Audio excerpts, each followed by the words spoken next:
할렐루야. 오늘도 하나님께서 우리와 함께 하실 줄 믿습니다. 오늘 말씀 중에 핵심적인 구절은 21절입니다. 21절 말씀이 이렇게 되어 있죠. 하나님이 원가지들도 아끼지 아니하셨은즉 너도 아끼지 아니하시리라. 경고의 말씀이죠. 이 말씀인데 여기서 원가지들은 유대인들을 말하는 겁니다. 그리고 너도에서 너도는 누구냐? 이방인들을 말하는 겁니다. 그러니까 어제 나눈 것처럼 유대인들이 예수님을 잘 믿지 않아요. 복음을 받아들이지 않습니다.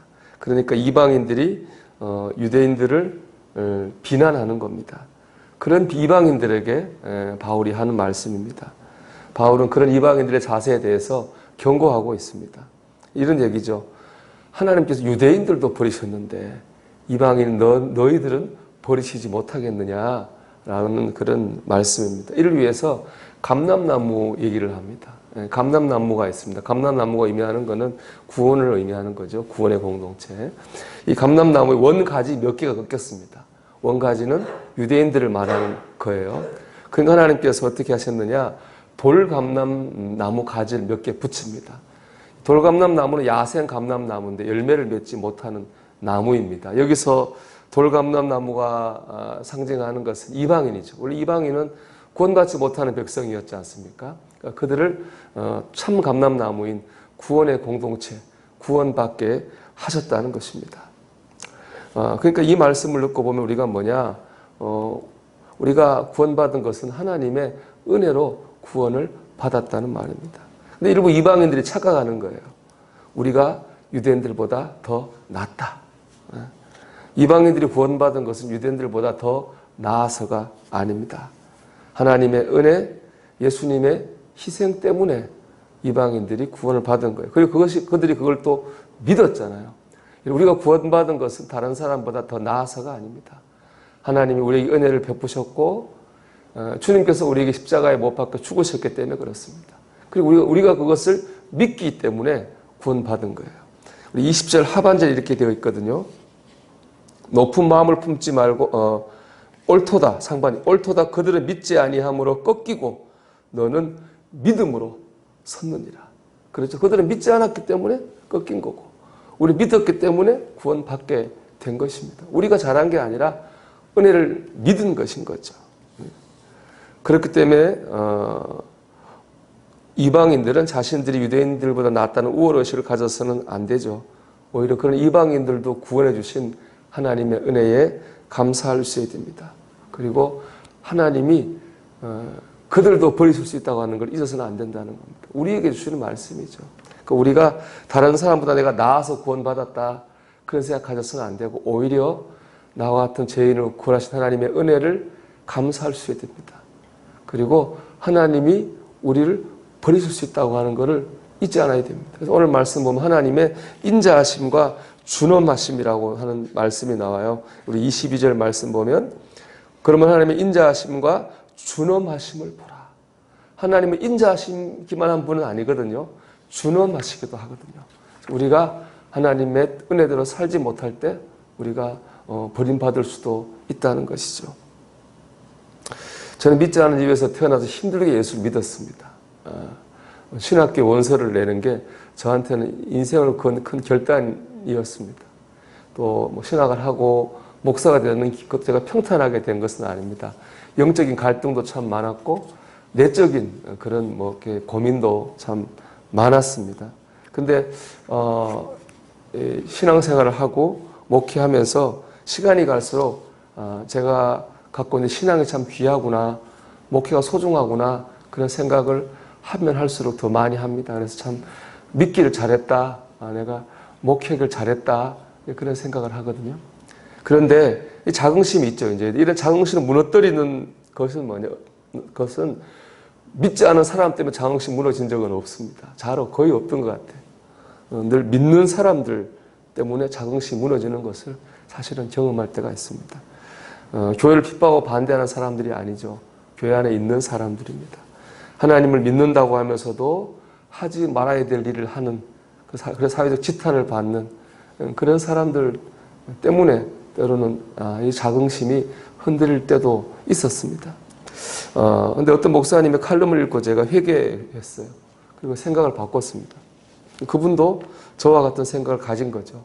그래서 기도를 하셨답니다. 하나님, 왜 저런 분이 계속 하나님 일을 하게 하십니까?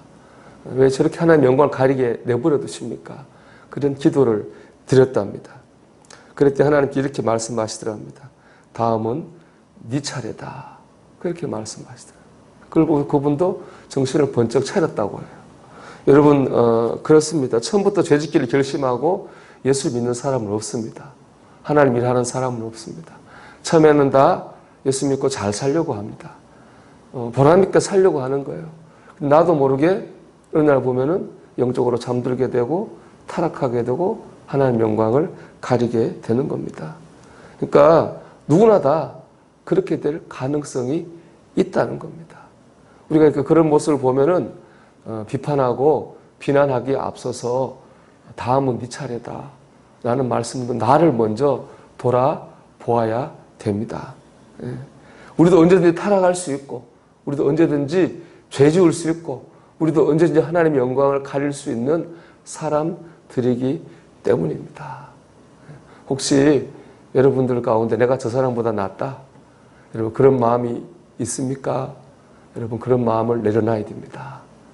우리 마음속에 혹시 저 누군가를 판단하고 비판하는 마음이 있다면 그런 마음을 내려놔야 됩니다. 그게 안 좋은 신호입니다.